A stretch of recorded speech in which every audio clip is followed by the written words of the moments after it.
ग्राम पंचायत चुनाव नज़दीक नज़दीक हैं। लगातार लोग बाग कैंडिडेट ग्राम पंचायतों के अंदर, गांवों के अंदर जनसंपर्क कर रहे हैं, लोगों से मिल रहे हैं, जुड़ रहे हैं। लेकिन अब की बार एक नया कुछ देखने को मिला है कि अब की बार युवा बढ़ चढ़ करके पंचायती राज चुनाव में हिस्सा ले रहा है, जिसमें ऐसा ही कुछ देखने को मिला था। अभी मैं बैठा हुआ हूँ खेडला बुजुर्ग ग्राम पंचायत में, जो हमारे साथ मौजूद हैं प्रकाश सिंह गुर्जर। प्रकाश भाई, क्या लग रहा है आपकी ग्राम पंचायत में वर्तमान में माहौल क्या है आपके प्रति, और आप किस रोड मैप के साथ ग्राम पंचायत चुनाव में जाना चाहते हो? सर क्या है कि सबसे पहले तो मैं आपके चैनल और आपको बहुत बहुत धन्यवाद देना चाहता हूं कि जिससे आपने हमारी भावनाएं लोगों तक आप पहुंचा रहे हो। तो मेरा गांव के विकास के लिए जिस तरीक़ा से मैंने एक उद्देश्य तैयार किया है, और मैं ये चाहता हूं कि मेरे गांव का विकास इस तरीक़ा से होना चाहिए जिससे पिछले 40 साल से कुछ सरपंच ना कर पाए हों। और मैं ये चाहता हूं कि सरपंच बनने के बाद जीवन में ये कहलवा दूं कि जो बड़े बड़े नेता, बड़े बड़े यहाँ के महारथी रह के गए, उन पे जो कुछ नहीं हुआ, जो एक छोटा सा आदमी करके दिखाना चाह रहा है। तो मैं सभी युवा एवं मेरे गांव के सभी बस्ती माता के सब बुजुर्ग माता बहनें सबको साथ लेके तो उनको ये दिखाना चाहता हूँ कि सरपंच पद ये होता है और इसकी इतनी ताकत होती है, इतना बजट आता है। इन लोगों पे ये जो कार्य नहीं कर पा रहे, इसका कारण क्या था? अब से पहले इन्होंने अपना घर कैसे बनाया? इनका काम था सिर्फ अपनी व्यवस्थाएं कंप्लीट करना, लोग जाए भाड़ में। तो मैं ये चाह रहा हूँ कि अब की बार सब युवाओं को बराबर साथ लेके एक ऐसी कमेटी गठित करी जाए जिससे सब हम जैसे बजट आया उनको हमें जो उनके सामने रखेंगे। बजट रखने के बाद जब हम उनको ये बताएंगे कितने का बजट आया, इतने का कार्य कहाँ कहाँ करना है, उसके बाद सबको साथ लेके सबका विकास करने की विचार है हमारी। नहीं, आपने बहुत अच्छा सोचा है प्रकाश भाई। सवाल जब खड़ा होता है, आप 21वीं सदी के भारत में जी रहे हो, लेकिन आज भी, अभी मैं कुछ दिन पहले पंचायत टूर पे चला हुआ था, तो आज भी गांवों के अंदर बिजली, पानी, सड़क, इन 3 चीज़ों के लिए गांवों के अंदर लोग बाग जूझ रहे हैं और उनकी कोई सुनने वाला नहीं है। नहीं जाने कितने, जब से पंचायती राज चुनाव आया तब से यहाँ पे बहुत सारे सरपंच आए होंगे, बहुत सारे सरपंच रहे होंगे। आप उनसे इतर ऐसा क्या कुछ कर सकते हो जो इन 5 सालों के अंदर इन समस्याओं को मिटा सकते हो, और वो जो पहले जो सरपंच रहे थे वो ये सब नहीं कर पाए थे, उनके पीछे क्या कारण रहे होंगे? ये 2 सवाल आपके साथ। सर क्या है कि पिछले सरपंच जो कुछ कर गए उनसे मुझे कोई मतलब नहीं है, लेकिन अब मैं जो सोच रहा हूँ जो ज़माने के हिसाब से चलना चाहिए। अब पिछले सरपंचों के बारे में हम गलत बोले, ये बात गलत है, उनकी कैसी परेशानियाँ रही वो जाने।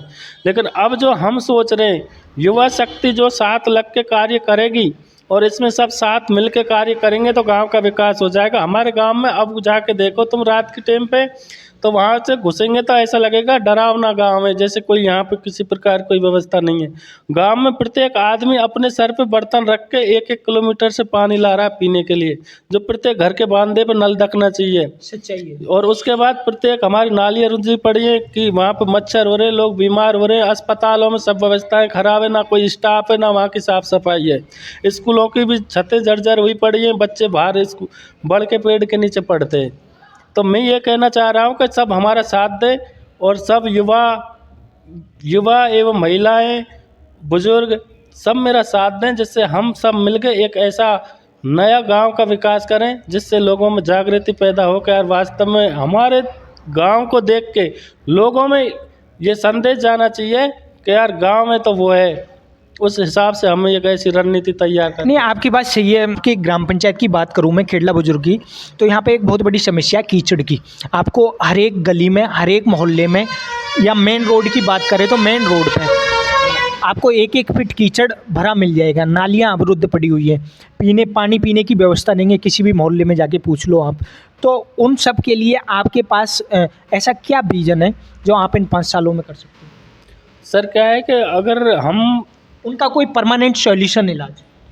इनका यही सॉल्यूशन है सर, एक तो ऐसी जगह पे एक स्थायी जगह करी जाए जिस पे एक इतना बड़ा गड्ढा किया जाए जिसमें पानी को, एक कीचड़ को इकट्ठा करके उसमें सफाई करके बाहर निकाला जाए।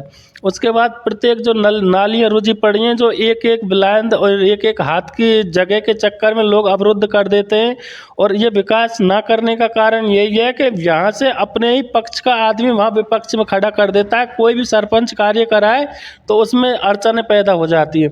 और मैंने ये मेरी एक ये रणनीति है, सबका साथ सबका विकास। उसमें क्या है कि जैसे कि मैं तो ये कहता हूँ, जो ये मेरे विरोध में या मेरे ये प्रत्याशी जो खड़े हो रहे हैं, ये सब समर्थन दें और गांव का विकास कराएं।